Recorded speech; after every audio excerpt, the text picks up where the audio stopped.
ಇರೋಂಥ ಪ್ಲೇಸ್ ಯಾವುದು, ನನ್ನ ವಾತಾವರಣ ಯಾವುದು, ಅಥವಾ ಅಲ್ಲಿರೋ ಭಾಷೆ ಯಾವುದು, ಅದು ನನ್ನದ್ರ ಬದಲು ಎಡೆ ಅಂತ ಹೇಳಿದ್ದೀನಿ. ಎಡೆ ಆಬ್ವಿಯಸ್ಲಿ ಎಲ್ಲ ಕಡೆ ಹೇಳ್ತಾರೆ. ಉತ್ತರ ಕರ್ನಾಟಕದಲ್ಲಿ ಇರೋಂಥ ಭಾಷೆ ಅಥವಾ ಬೇರೆ ಒಂದು ಯಾವುದಾದ್ರೂ ಒಂದು ದಕ್ಷಿಣ ಕರ್ನಾಟಕನೇ ಇರ್ಬೋದು.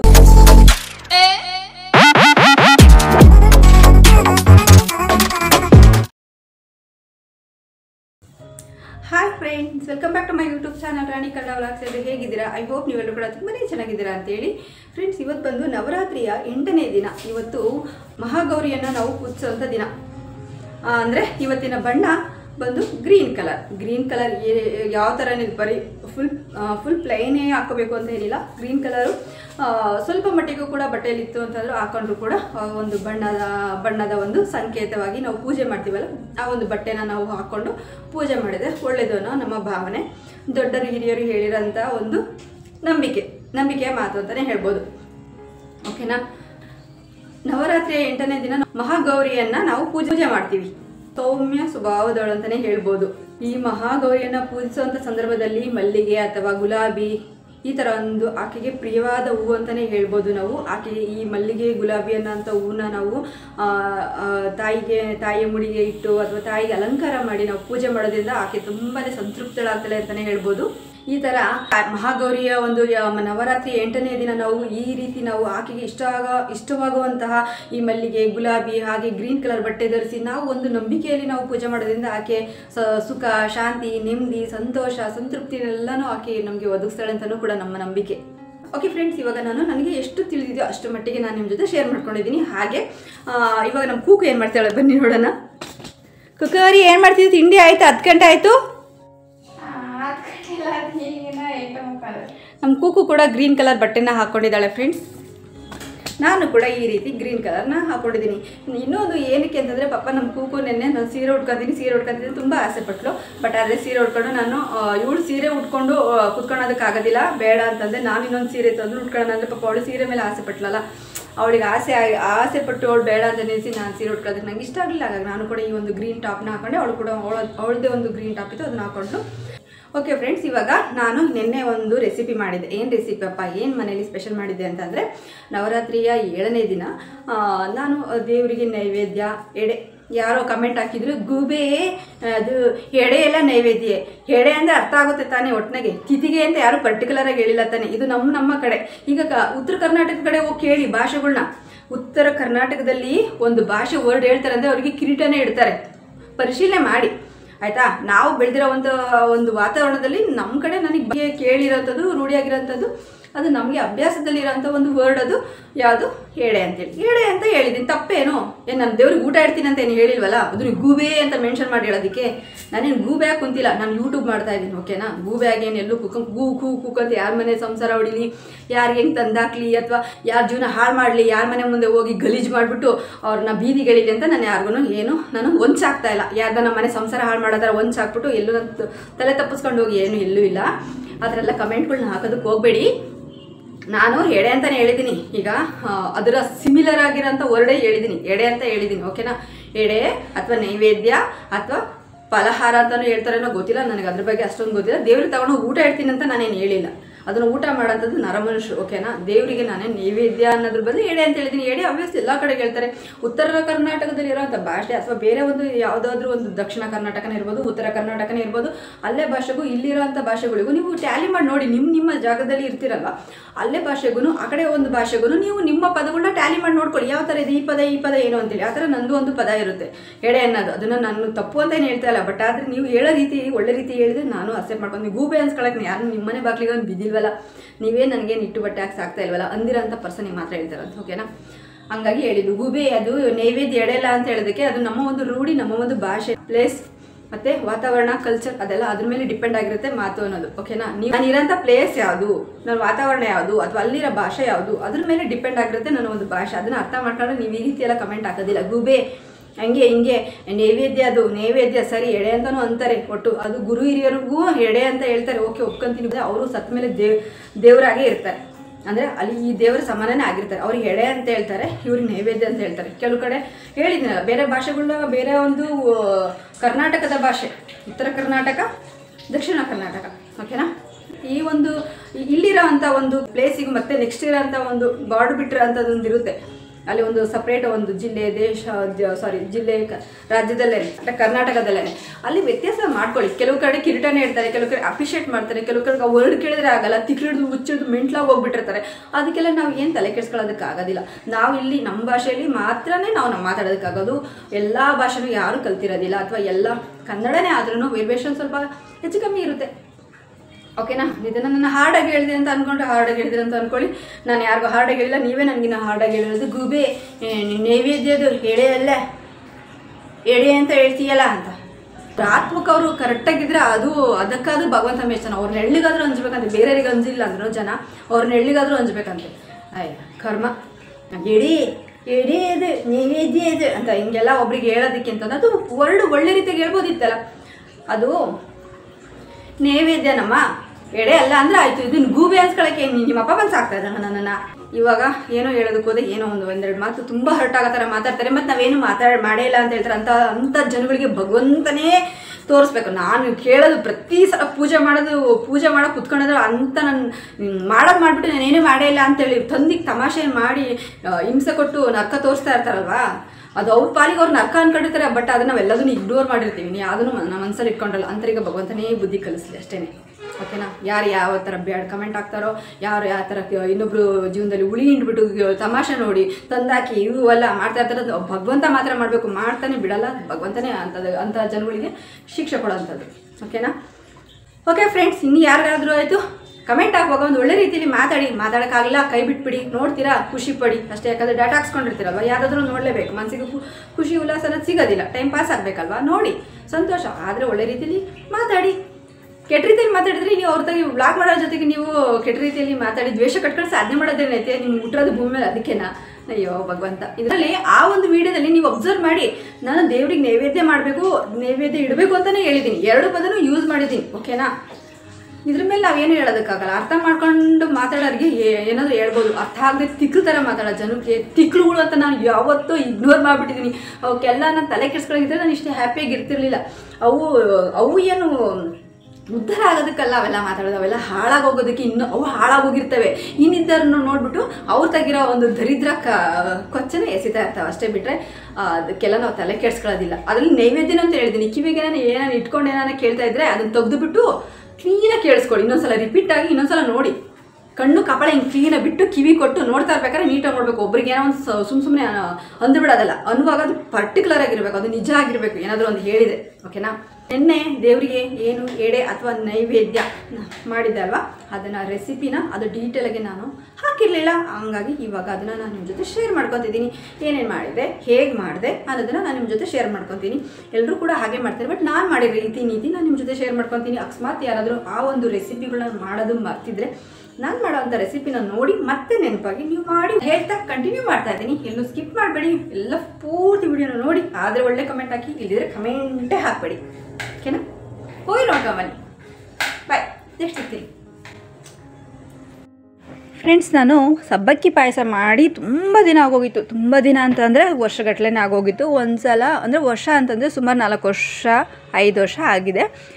ಒಂದು ಸಲ ನಾನು ಹಿಂಗೇನೆ ಸಬ್ಬಕ್ಕಿ ಪಾಯಸ ಮಾಡಬೇಕು ಅಂತೇಳಿ ಮಾಡಲಿಕ್ಕೆ ಹೋದಾಗ ಅದು ತುಂಬಾ ಕೆಟ್ಟೋಗ್ಬಿಟ್ಟಿತ್ತು. ಅದು ಮೋಸ್ಟ್ಲಿ ಲಾಕ್ಡೌನ್ ಆಗ ಒಂದು ಹಿಂದೆ ಮುಂದೆ ಒಂದು ಅಂದರೆ ಆಜುಬಾಜು ಒಂದು 2 ಮಂತ್ಸ್ ಆಜುಬಾಜು ಬ್ಯಾಕಲ್ಲಿ ನಾನು ಮಾಡಿದ್ದಂಥದ್ದು. ತುಂಬಾ ಕೆಟ್ಟದಾಗ ಆಗ್ಬಿಟ್ಟಿತ್ತು. ಅದು ಯಾಕೋ ಅದು ಮಣಿ ಇದಾವಲ್ಲ, ಸಬ್ಬಕ್ಕಿ ಇದಾವಲ್ಲ ಮಣಿ ಥರ, ಆ ಒಂದು ಮಣಿ ಕಾಳೇ ಬೆಂದೇ ಇರಲಿಲ್ಲ ಅಥವಾ ನೆಂದೇ ಇರಲಿಲ್ಲ. ಅದು ಹೆಂಗೆ ಮಾಡಬೇಕು ಅಂತಲೂ ನನಗೆ ಐಡಿಯಾನೂ ಇರಲಿಲ್ಲ.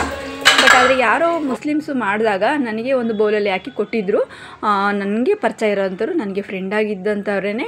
ಅವರು ಒಂದು ಹಬ್ಬದಲ್ಲಿ ಮಾಡಿದ್ದಂಥ ಟೈಮಲ್ಲಿ ನನಗೂ ನನ್ನ ಮಗಳಿಗೂ ತಿನ್ನಿರಿ ಇದು ಸ್ವೀಟು ಅಂತೇಳಿ ಪಾಯಸ ಮಾಡಿದ್ವಿ, ಸಬ್ಬಕ್ಕಿ ಪಾಯಸ ಅಂತ ಕೊಟ್ಟಿದ್ದರು. ಆವಾಗ ನಾನು ನೋಡಿ ತುಂಬ ಆಸೆಪಟ್ಟು ಮಾಡಿದ್ದಂಥ ಒಂದು ಸಬ್ಬಕ್ಕಿ ಪಾಯಸ ಆವಾಗ ಕೆಟ್ಟೋದ್ಮೇಲೆ ಮತ್ತೆ ನೆಕ್ಸ್ಟ್ ನಾನು ಮಾಡಲೇ ಇಲ್ಲ ಅಂತಲೇ ಹೇಳ್ಬೋದು ಈ ಒಂದು ಸಬ್ಬಕ್ಕಿ ಪಾಯಸನ. ಓಕೆನಾ? ಹಂಗಾಗಿ ಒಂದು ಸಲ ನಾನು ಅದೇನಾದರೂ ಕೈ ಸುಟ್ಕೊಂತು ಅಂದರೆ ಅದು ಯಾವುದೇ ಒಂದು ವ್ಯಕ್ತಿನಾಗಿರ್ಬೋದು, ಒಂದು ಅಡುಗೆನಾಗಿರ್ಬೋದು, ಒಂದು ಘಟನೆ ಆಗಿರ್ಬೋದು, ಅದು ನನ್ನ ಲೈಫಿಂದನೇ ಹೊರಟೋಗ್ಬಿಟ್ಟಿರುತ್ತೆ. ಅದು ಯಾವುದೇ ಕಾರಣಕ್ಕೂ ಅದು ನನ್ನ ಲೈಫಲ್ಲಿ ಅಥವಾ ನನ್ನ ಮನಸ್ಸಲ್ಲಿ, ನನ್ನ ಮೈಂಡಲ್ಲಿ ಅದು ಮತ್ತೆ ಅಗೇನ್ ಬರೋದಕ್ಕೆ ಚಾನ್ಸೇ ಇಲ್ಲ. ನಾನೇ ಅದನ್ನ ಅಕ್ಸೆಪ್ಟ್ ಮಾಡ್ಕೊತೀನಿ ಅಂದ್ರೂ ಕೂಡ ಅದು ಅಷ್ಟು ಈಸಿಯಾಗಿ ನನ್ನ ಲೈಫಿಗೆ ಅದು ಎಂಟ್ರಿನೇ ಆಗಲ್ಲ ಅಂತಲೇ ಹೇಳ್ಬೋದು. ಹಾಗಾಗಿ ಸುಮಾರು 4ರಿಂದ 5 ವರ್ಷನೇ ಆಗೋಯ್ತು ಅಂತಲೇ ಹೇಳ್ಬೋದು. ಅವಾಗಿಂದನೂ ನಾನು ಸಬ್ಬಕ್ಕಿ ಪಾಯಸ ಟ್ರೈಯೇ ಮಾಡಿರಲಿಲ್ಲ. ಮತ್ತು ತಿರ್ಗಾ ಇವಾಗ ದೇವರಿಗೆ ಏನಾದರೂ ಒಂದು ಎಡೆ ಮಾಡಬೇಕಲ್ವಾ, ಹಬ್ಬ ಅಲ್ವಾ ಅಂತೇಳ್ಬಿಟ್ಟು ಒಂದ್ಸಲ ಟ್ರೈ ಮಾಡೋಣ ಅಂತೇಳಿ ನಾನು ಕೂಡ ಅಲ್ಲಿ ಇಲ್ಲಿ ಚೆಕ್ ಮಾಡಿ, ಅಂದರೆ ಸರ್ಚ್ ಮಾಡಿ ಹೇಗೆ ಮಾಡೋದು ಏನು ಅಂತಂದು. ಅದು ತಿಂಡಿ ಅಲ್ವಾ, ಪಾಯಸ ಅಲ್ಲ, ಪರ್ಸನ್ ಆದರೆ ಮಾತಾಡ್ತಾರೆ, ಜಗಳ ಮಾಡ್ತಾರೆ, ಹರ್ಟ್ ಮಾಡ್ತಾರೆ, ಹರ್ಟ್ ಆಗೋ ಥರ ನಡ್ಕೊತಾರೆ. ಅಂಥ ಕೆಟ್ಟ ಪರ್ಸನ್ನ ನನ್ನ ಒಂದು ಲೈಫಿಗೆ ಬಿಟ್ಕೊಂಡೆ ಇದ್ರೂ ಪರವಾಗಿಲ್ಲ. ಬಟ್ ಆದರೆ ಇದು ರೆಸಿಪಿ ಅಲ್ವಾ, ಮತ್ತು ಎಗೇನ್ ಮಾಡಿದರೆ ಅದು ಒಳ್ಳೆ ಸ್ವೀಟ್ ಆದ ಒಂದು ರೆಸಿಪಿಯಾಗಿ ಕನ್ವರ್ಟ್ ಆಗ್ಬೋದು ಅಥವಾ ಸಿಗ್ಬೋದು ಅನ್ನೋ ಒಂದು ಕಾರಣದಿಂದ ಮತ್ತೆ ಎಗೇನ್ ಟ್ರೈ ಮಾಡಿದೆ. ಹಾಗಾಗಿ ಈ ಒಂದು ಸಬ್ಬಕ್ಕಿನ ನೆನಾಕಿ ಇಟ್ಟಿದ್ದೆ ರಾತ್ರಿ. ಅದು ತುಂಬ ಚೆನ್ನಾಗಿ ನೆಂದಿತ್ತು. ಅದು ಮಣಿ ಅನ್ನೋ ಒಂದು ಕಾಳು ತುಂಬಾ ಚೆನ್ನಾಗೂ ಕೂಡ ಪಾಯಸ ಚೆನ್ನಾಗೂ ಕೂಡ ಆಗಿತ್ತು, ಚೆನ್ನಾಗೂ ಕೂಡ ಬೆಂದಿತ್ತು. ಲಾಸ್ಟ್ ಟೈಮ್ ನಾನೇನು 4-5 ವರ್ಷದ ಹಿಂಚೆ ಮಾಡಿದಾಗ ಎಷ್ಟು ವರ್ಸ್ಟಾಗಿತ್ತು, ಎಷ್ಟು ಕೆಡ್ದಾಗಿತ್ತು, ಎಷ್ಟು ತುಪ್ಪ ಹಾಕಿದ್ದೆ, ಎಷ್ಟು ಗೋಡಂಬಿ ದ್ರಾಕ್ಷಿ ಹಾಕಿದ್ದೆ, ಆದರೂ ಕೂಡ ಅದರಷ್ಟು ವರ್ಸ್ಟ್ ಪಾಯಸ ಎಲ್ಲೂ ನಾನು ನೋಡೇ ಇಲ್ಲ. ಆ ಥರ ಆಗೋಗ್ಬಿಟ್ಟಿತ್ತು. ಸದ್ಯ ಆ ಥರ ಆಗಲಿಲ್ಲ. ನನಗಂತೂ ತುಂಬಾ ಖುಷಿ ಆಯಿತು. ನೀವು ನೋಡ್ತಾ ಇರ್ಬೋದು, ಇವಾಗ ನಾನು ಗೋಡಂಬಿನ ಸಣ್ಣದಾಗಿ ಪೀಸ್ ಮಾಡ್ತಾಯಿದ್ದೀನಿ. ದಪ್ಪ ಗೋಡಂಬಿ ಹಾಕಿದರೆ ಒಂದು ತುತ್ತು ಅಥವಾ ಒಂದು ಸಿಪ್ಪು ಒಳಗೇ ಸಿಕ್ಬಿಟ್ರೆ ಖಾಲಿ ಆಗಿಬಿಡುತ್ತೆ ಅನ್ನೋ ಒಂದು ಕಾರಣಕ್ಕೆ ದಪ್ಪ ಗೋಡಂಬಿ ಇದ್ವಲ್ಲ, ಸಣ್ಣದಾಗಿ ನಾನು ಪೀಸ್ ಮಾಡ್ಕೊತಾ ಇದ್ದೆ. ಇವಾಗ ನಾನು ಸ್ಟವ್ ಹಚ್ಚಿದ್ದೀನಿ. ಇವಾಗ ಒಂದು ಸಣ್ಣದೊಂದು ಬಾಣಲಿ ಇಟ್ಟಿದ್ದೀನಿ. ಅದು ಸಣ್ಣದಲ್ಲ, ತೀರಾ ದೊಡ್ಡದಲ್ಲ, ಓಕೆನಾ. ಈ ಒಂದು ಬಾಣಲಿಗೆ ನಾನು 2ರಿಂದ 3 ಸ್ಪೂನು, ಅಥವಾ ನೀವು ಬೇಕಿದ್ರೆ ಕಮ್ಮಿನೂ ಹಾಕೋಬೋದು, ಜಾಸ್ತಿನೂ ಹಾಕೋಬೋದು, 2 ಸ್ಪೂನು ನಾನು ತುಪ್ಪನ ಆ್ಯಡ್ ಮಾಡಿದ್ದೀನಿ, ಅಂದರೆ ಗೀ. ಇವಾಗ ಸಣ್ಣದಾಗಿ ಪೀಸ್ ಮಾಡ್ಕೊಂಡಿದ್ದಂಥ ಈ ಒಂದು ಗೋಡಂಬೆ ದ್ರಾಕ್ಷಿಯನ್ನು ನಾನು ಸಣ್ಣದಾಗಿ ಪೀಸ್ ಮಾಡ್ಕೊಂಡಿರಲಿಲ್ಲ, ಅದು ಹಾಗೇ ಫ್ರೈ ಮಾಡ್ಕೊಂಡಿದ್ದೀನಿ ತುಪ್ಪದಲ್ಲಿ. ಇವಾಗ ಗಟ್ಟಿ ಹಾಲನ್ನೇ ಹಾಕಿ ಮಾಡ್ತಾ ಇರೋಂಥ ಒಂದು ಪಾಯಸ. ಯಾಕೆ ಅಂತಂದರೆ ನಾನು ಇಂಚೆಲ್ಲ ಪಾಯಸ ಮಾಡಿದಾಗ ಸ್ವಲ್ಪ ನೀರು ಹಾಲನ್ನೇ ಹಾಕ್ತಾಯಿದ್ದೆ. ನೀರು ಹಾಲು ಹಾಕ್ಬಿಟ್ರೆ ಪಾಯಸನೇ ಕೆಟ್ಟೋಗ್ಬಿಡ್ತಾ ಇತ್ತು. ಹಾಲು ಹಾಕೋದ್ಕಿಂತ ಬರೀ ನೀರು ಹಾಕಿದರೆ ಬೆಟರ್ ಅನ್ನೋ ಥರ ಇರ್ತಿತ್ತು. ಹಾಗಾಗಿ ಗಟ್ಟಿ ಹಾಲಿಗೆ ಮಾಡಿದೆ. ನನಗೂ ಕೂಡ ತುಂಬ ದಿನ ಆಗಿತ್ತು. ಮತ್ತು ಪ್ರೀವಿಯಸ್ ವ್ಲಾಗಲ್ಲೂ ಹೇಳ್ಕೊಂಡಿದ್ದೀನಿ, ನನಗೆ ತುಂಬ ಸ್ವೀಟ್ ಕ್ರೇವಿಂಗ್ ಆಗುತ್ತೆ, ತುಂಬ ಆಸೆ ಆಗುತ್ತೆ, ಯಾಕೋ ಗೊತ್ತಿಲ್ಲ ಅಂತೇಳಿ.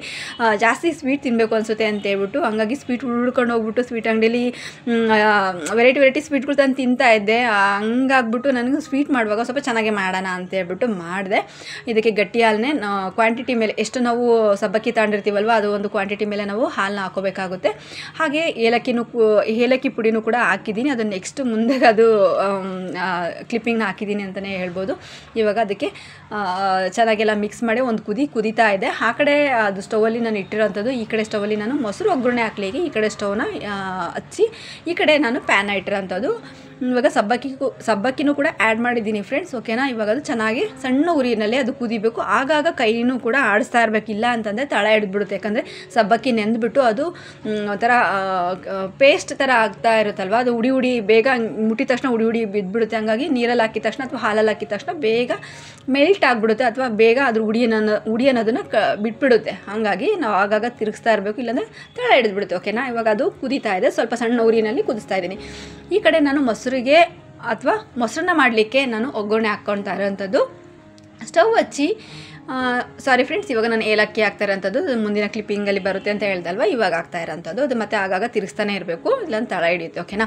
ಈಗ ನಾನು ಪ್ಯಾನ್ನ ಇಟ್ಟಿದ್ದೀನಿ ಸ್ಟವ್ ಹಚ್ಚಿ. ಇವಾಗ ಅದಕ್ಕೆ ಕಡಲೆಬೇಳೆ ಹಾಗೆ ಕಡಲೆ ಬೀಜ ಹಾಕಿ, ಇವಾಗ ಈರುಳ್ಳಿ, ಹಸಿರುಗಾಯಿ ಹಾಗೆ ಕೊತ್ತಂಬರಿನೂ ಕೂಡ ಒಮ್ಮೆಕಲೇನೆ ಹಾಕಿಬಿಟ್ಟೆ. ಅದೇನಿಲ್ಲ, ಸ್ವಲ್ಪ ಫ್ರೈ ಆದರೆ ಪರವಾಗಿಲ್ಲ ಸಾಕು. ಒಂಥರ ಕರುಮ್ ಅನ್ನೋ ಥರ ಸಿಗ್ತಾ ಇರುತ್ತಲ್ವ ಈರುಳ್ಳಿ ಹಾಗೆ ಹಸಿರುಗಾಯಿ, ಅದೆಲ್ಲನ ಒಂಥರ ಚೆನ್ನಾಗಿರುತ್ತೆ. ತೀರಾ ಸ್ಮೂತ್ ಆಗಿಬಿಟ್ರೆ ಚೆನ್ನಾಗಿರೋದಿಲ್ಲ. ಹಾಗಾಗಿ ಹೇಳ್ಬೇಕು ಅಂದರೆ ದೇವಸ್ಥಾನದಲ್ಲಿ ಪ್ರಸಾದ ಕೊಡುವಾಗ ಅದು ಹಸಿದೇ ಒಗ್ಗರಣೆ ಹಾಕಿರ್ತಾರೆ, ಈ ಕಡಲೆಬೇಳೆಲ್ಲ ನೆನಕ್ಕೆ ಹಾಕಿರ್ತಾರಲ್ವ, ಒಂಥರ ಹಾಗೆ ಹಸಿ ಥರನೇ ಇರಬೇಕು ಅಂತೇಳಿ ನಾನು ಎಲ್ಲ ಒಮ್ಮಕ್ಕೆಲ್ಲ ಹಾಕಿದೆ. ಇವಾಗ ನಾನು ಒಂದು ಬೌಲು ಏನು ನಾನು ಸಬ್ಬಕ್ಕಿ ತಗೊಂಡಿದ್ದೆ ಅಲ್ವಾ, ಅದಕ್ಕೆ 1 ಬೌಲಷ್ಟು ನಾನು ಅದೇ 1 ಬೌಲಲ್ಲಿ 1 ಕಪ್ಪಷ್ಟು ನಾನು ಅದು ತುಂಬಾ ನಾನು ಸಕ್ಕರೆ ತೊಗೊಂಡು ಆ್ಯಡ್ ಮಾಡಿರೋಂಥದ್ದು. ಯಾಕೆ ಅಂತಂದರೆ ಅದಕ್ಕೆ ಡಬ್ಬಲು ಅಥವಾ 1.5 ಲೋಟ ಆ ಥರ ಹಾಕಿಲ್ಲ. ತುಂಬ ಸ್ವೀಟ್ ಆಗಿಬಿಟ್ಟು ಚೆನ್ನಾಗಿರೋದಿಲ್ಲ, ಮಕ್ಕೆ ತೀಡ್ದಾಗ ಆಗ್ತಾ ಇರುತ್ತೆ. ಲಿಮಿಟಾಗೇ ಇರಲಿ ಅಂತೇಳಿ ಸ್ವೀಟ್ ಕ್ವಾಂಟಿಟಿ ಒಂದು ಕರೆಕ್ಟಾಗಿರಬೇಕು. ಜಾಸ್ತಿ ಸ್ವೀಟ್ ಇರ್ಬೋದು, ಜಾಸ್ತಿ ಕಮ್ಮಿನೂ ಇರ್ಬಾರ್ದು ಅಂತೇಳಿ, ಓಕೆನಾ. ಇವಾಗ ಅದು ಸಕ್ಕರೆ ಹಾಕಿ ಮಿಕ್ಸ್ ಮಾಡಿ ಇಟ್ಟಿದ್ದೀನಿ. ಇವಾಗ ಇಲ್ಲಿ ಈರುಳ್ಳಿ, ಹಸಿರುಗಾಯಿ ಹಾಗೆ ಕೊತ್ತಂಬರಿ ಎಲ್ಲ ಹಾಕಿದ್ದಲ್ವ, ಅದು ಕೂಡ ಚೆನ್ನಾಗಿ ಫ್ರೈ ಆಗಿತ್ತು. ಅಂದರೆ ತುಂಬ ಫ್ರೈ ಆಗಬಾರ್ದು ಅಂತ ಹೇಳಿದ್ದೀನಿ. ನನಗೆ ಬೇಕಾಗಿರೋ ಥರ ನಾನು ಹೇಗೆ ಮಾಡ್ಕೊಂಡಿದ್ದೆ ಟೇಸ್ಟಿಫುಲ್ಲಾಗಿ, ಅದನ್ನು ನಾನು ನಿಮ್ಮ ಜೊತೆ ಶೇರ್ ಮಾಡ್ಕೊತಿರೋಂಥದ್ದು. ಇವಾಗ ರುಚಿಗೆ ತಕ್ಕಷ್ಟು ಉಪ್ಪು ಹಾಕ್ಬಿಟ್ಟು ಅದನ್ನು ಕೂಡ ನಾನು ಹಾರಲಿಕ್ಕೆ ಬಿಟ್ಟೆ. ಈ ಕಡೆ ನಾನು ಮಿಸ್ ಆಗಿತ್ತಲ್ವ, ಅಂದರೆ ಏನು ಸಕ್ಕರೆಯಿಂದ ಮಾಡಿರೋಂಥ ನೈವೇದ್ಯ ಇಡೋ ಹಾಗಿಲ್ಲ, ಅದಕ್ಕೆ ಬೆಲ್ಲದ ನೈವೇದ್ಯನೇ ಇಡಬೇಕು ಅನ್ನೋದೊಂದಿತ್ತು. ನಿನ್ನೆ 7ನೇ ನವರಾತ್ರಿಯ ದಿನ, ಓಕೆನಾ. ಅದಕ್ಕೋಸ್ಕರ ಅವಲಕ್ಕಿ ನೆನಕಿದ್ದೆ, ಹಾಗೆ ಕಾಯಿ ತುರಿನ ತುರಿದು ಕಾಯಿ ತುರಿನೂ ಕೂಡ ಹಾಕಿ ಬೆಲ್ಲನೂ ಕೂಡ ಸಣ್ಣದಾಗಿ ಉಡಿ ಮಾಡಾಕಿ ದೇವರಿಗೆ ಬೆಲ್ಲದ ನೈವೇದ್ಯನೂ ಕೂಡ ಮಾಡಿದೆ. ಪಾಯಸನೇ ಮಾಡಬೇಕು ದೇವರಿಗೆ, ಪಾಯಸನೇ ಕೊಡಬೇಕು ಅಂತ, ಪಾಯಸನೇ ದೇವರಿಗೆ ಎಡೆ ಹಾಕಬೇಕು ಅಂತಲೇ ಅಥವಾ ನೈವೇದ್ಯನೇ ಇಡಬೇಕು ಅಂತಲೇ ನಾನು ಪಾಯಸ ಮಾಡಿದ್ದಂಥದ್ದು. ಬಟ್ ಆದರೆ ಎಲ್ಲ ಪಾಯಸ ಎಲ್ಲ ಆದಾದಮೇಲೆ ನನಗೆ ಫ್ಲ್ಯಾಶ್ ಆಗಿದ್ದಂಥದ್ದು. ದೇವಸ್ಥಾನದಲ್ಲಿ ನಾನು ಬರುವಾಗ ಅಲ್ಲಿ ಮೈಕಲ್ಲಿ ಹೇಳ್ತಾಯಿದ್ರು, ಇವತ್ತಿನ ದಿನ ತಾಯಿಗೆ ನಾವು ಬೆಲ್ಲದ ನೈವೇದ್ಯ ಮಾಡಬೇಕು ಹಾಗೆ ಹೇಗೆ ಅಂತೇಳಿ ಮರ್ತೋಗ್ಬಿಟ್ಟಿತ್ತು ಫ್ರೆಂಡ್ಸ್. ಹಂಗಾಗಿ ಮತ್ತೆ ನಾನು ಜ್ಞಾಪಕ ಬಂದಾಗ ನಾನು ದೇವರಿಗಷ್ಟೇ ನಾನು ನೈವೇದ್ಯಕ್ಕೆ ಅಥವಾ ಎಡೆಗೆ ನಾನು ಪ್ರಿಪೇರ್ ಮಾಡಿದ್ದಂಥ ಅವಲಕ್ಕಿ ಒಂದು ಪ್ರಸಾದ, ಓಕೆನಾ. ಇವಾಗ ಮೊಸರು ಹಾಕಿ ಅನ್ನ ಹಾಕಿ ಹಾಗೆ ಇದಕ್ಕೆ ಈ ಒಂದು ದಾಳಿಂಬೆ ಕಾಳು ಬರುತ್ತಲ್ವ ಅಥವಾ ದಾಳಿಂಬೆ ಹಣ್ಣಿನ ಒಂದು ಸೀಡ್ಸ್ ಏನು ಬರುತ್ತಲ್ಲ ಅದನ್ನು ದೇವರಿಗೆ ಎಡೆ ಹಾಕಿ ಅಥವಾ ನೈವೇದ್ಯನ ದೇವ್ರ ಮುಂದೆ ಇಟ್ಟು ಮತ್ತೆ ದೀಪ ಹಚ್ಚಿ, ತುಪ್ಪ ದೀಪ ಮತ್ತು ಇನ್ನೊಮ್ಮೆ ತುಪ್ಪದ ದೀಪ ಹಚ್ಚಿ ಅದನ್ನು ನೆನ್ನೆ ಕ್ಲಿಪ್ಪಿಂಗಲ್ಲೇ ಹಾಕಿರೋವಂಥದ್ದು.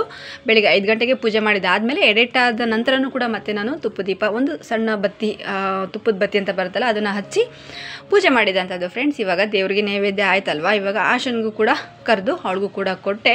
ಅವಳು ಕೂಡ ತುಂಬಾ ಖುಷಿಯಿಂದ ತಿಂದಳು. ತುಂಬಾ ಚೆನ್ನಾಯಿತು ನೆನ್ನೆ ಒಂದು ರೆಸಿಪಿ ಅಥವಾ ನೆನ್ನೆ ಒಂದು ಪೂಜೆ ತುಂಬಾ ಚೆನ್ನಾಯಿತು. ನಾನು ಕೂಡ ಸೀರೆ ಹಾಕಿದ್ದೆ, ಹಾಗೆ ಸ್ವೀಟ್ ಮಾಡಿದ್ದೆ, ಹಾಗೆ ಮೊಸರನ್ನ ಮಾಡಿದ್ದೆ, ಮತ್ತು ತುಂಬಾ ಒಂಥರ ವೆರೈಟಿಯಾಗಿ ಒಂದು ಹಬ್ಬದ ಒಂದು ವಾತಾವರಣನೇ ಮನೆಯಲ್ಲಿ, ವಾತಾವರಣದ ಫೀಲ್ ಇತ್ತು ಅಂತಲೇ ಹೇಳ್ಬೋದು.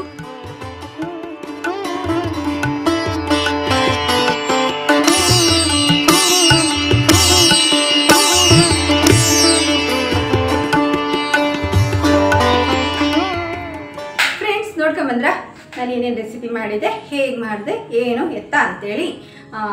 ಮೊಸರನ್ನ ಮಾಡಿದೆ, ಹಾಗೆ ಸಬ್ಬಕ್ಕಿ ಪಾಯಸ ಮಾಡಿದೆ. ಇದನ್ನು ನಾನು ನಿಮ್ಮ ಜೊತೆ ಶೇರ್ ಮಾಡ್ಕೊಂಡಿದ್ದೀನಿ. ಅದು ಸಬ್ಬಕ್ಕಿ ಪಾಯಸ ಅಂತಂದರೆ ನನಗೂ ನನ್ನ ಮಗಳಿಗೂ ಮಾಡಿದಂಥ, ದೇವರಿಗೆ ಅಂತಲೇ ಮಾಡಿದೆ, ಬಟ್ ಅದೇ ಜಾಸ್ತಿ ಕ್ವಾಂಟಿಟಿಲಿ ಮಾಡಿದಂಥದ್ದು, ನಾವು ಡೇ ಫುಲ್ ತಿನ್ಬೋದು ಅಂತ.